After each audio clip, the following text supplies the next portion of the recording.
Los Angeles in the 1980s, where dreams burned bright and the streets pulsed with energy. It was the era of movie magic, rock legends, neon vibes, and top-down cruises on Sunset. Remember it? Wish you lived it? Let's rewind to the wild, vibrant world of 1980s Los Angeles. Before Hollywood Boulevard became a tourist trap of mascots and chain stores, it was something else entirely. In the 80s, the Walk of Fame wasn't a selfie stop. It meant something. People actually read the names. Every block told a story. Neon lit up the El Capitan, the Egyptian, the Chinese theater. These weren't just cinemas, they were temples.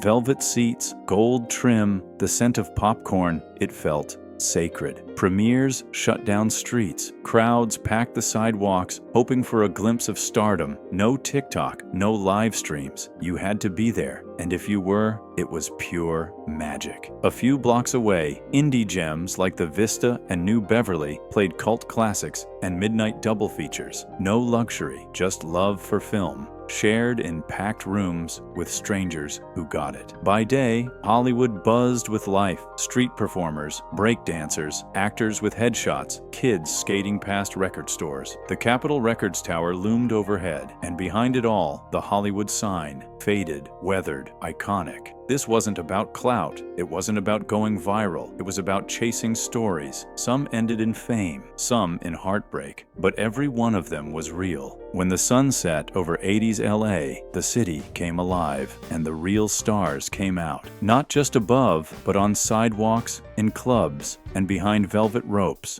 The Sunset Strip pulsed with life, just a mile and a half from Doheny to Crescent Heights, but it held lifetimes. Rock exploded from the Whiskey, the Roxy, and the Rainbow Bar. Guns N' Roses on the rise, Prince playing secret sets, future legends in half-empty rooms, no phones, just sweat, sound, and cigarette smoke. Crowds spilled into the streets, guitars screamed, everyone looked like a star, even if they weren't one yet. Leather, big hair, rhinestones, denim, attitude. But it wasn't just rock. Downtown, places like the Roxbury and Florentine Gardens blasted funk, disco, and the first waves of hip-hop. Breakers, punks, b-boys, valley girls, and Hollywood elites, all chasing the same high. And if you knew the right people, you'd end up at the Viper Room or some party in the hills. Brush shoulders with models, actors, producers. LA nightlife wasn't about being seen. It was about feeling something. The night made you feel alive. Even when the clubs shut down, the city didn't sleep. Diners like Cantor's or Mel's became after-hours sanctuaries. Smeared lipstick, sore feet, stories told over pancakes and coffee. Unforgettable nights started with $2 and ended on rooftops watching the sunrise. LA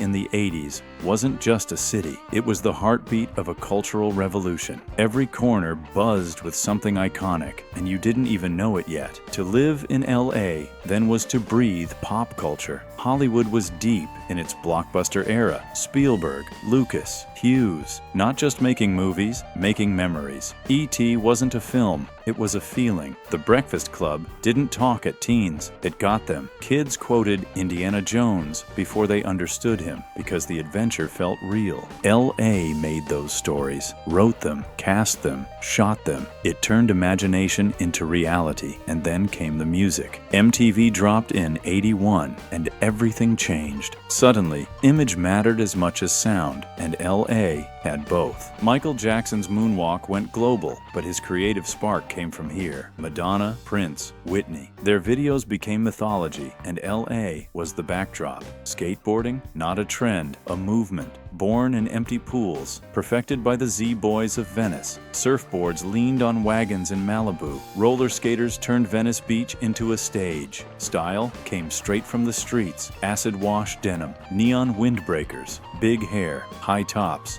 LA was a runway before the world knew it was watching. TV filmed just off Melrose and Sunset. Cheers, Knight Rider, The A-Team, California Sunshine, broadcast worldwide. Even the cartoons carried LA's stamp. He-Man, Transformers, Thundercats, Saturday mornings, kids soaked in culture made right here. Pop culture didn't just live in LA, it radiated from it. Billboards, magazines, radio waves, from Beverly Hills to East LA, the whole city. city told a story. It wasn't perfect. It was loud, messy, sometimes fake, but always creative. To live in the 1980s LA was to feel like you were part of something bigger, even if you were just watching, a background extra, a skater near a music video shoot, a kid stuck in traffic on the 405 with the radio up. You were part of it. And the world? It was watching, copying, dreaming, trying to keep up. Because LA didn't follow trends, it made them. LA didn't just serve food, it told stories. One bite spoke of migration, tradition, survival. This wasn't fine dining, this was soul serving. The streets were the menu, strip malls, the guidebooks, from Koreatown to Boyle Heights. Every corner had flavor, every flavor had history. Taco trucks? Not a trend. Institutions lighting up the night with sizzling carne asada, onions flying, Tommy's, Roscoe's, In-N-Out, more than meals. These were rituals, first dates, backroom deals, dreams chased with chili fries on the side. In South Central, smoke meant home, fish fries, BBQ joints, ribs fire-kissed, mac so good it made you rethink life. East LA, tamales weren't seasonal, they were sacred, wrapped in husks and heritage, served from coolers in parking lots because legacy tastes homemade. Little Ethiopia, you broke bread with your hands, not forks. Spices and silence shared alike. Thai Town, Pad See You at 2 a.m. hit like a second wind. Bold flavors that woke you up. Even health food had swagger. Juice bars in Venice, vegan tacos in Echo Park. Fusion, not a concept, a lifestyle. Korean BBQ tacos, birria ramen, sushi burritos. Cultures collided and cooked up art. No passport needed, just a Metro card and an appetite. From Compton to Crenshaw, Fairfax to Pico Union. In LA, food wasn't just what you ate. It was how you remembered who you were,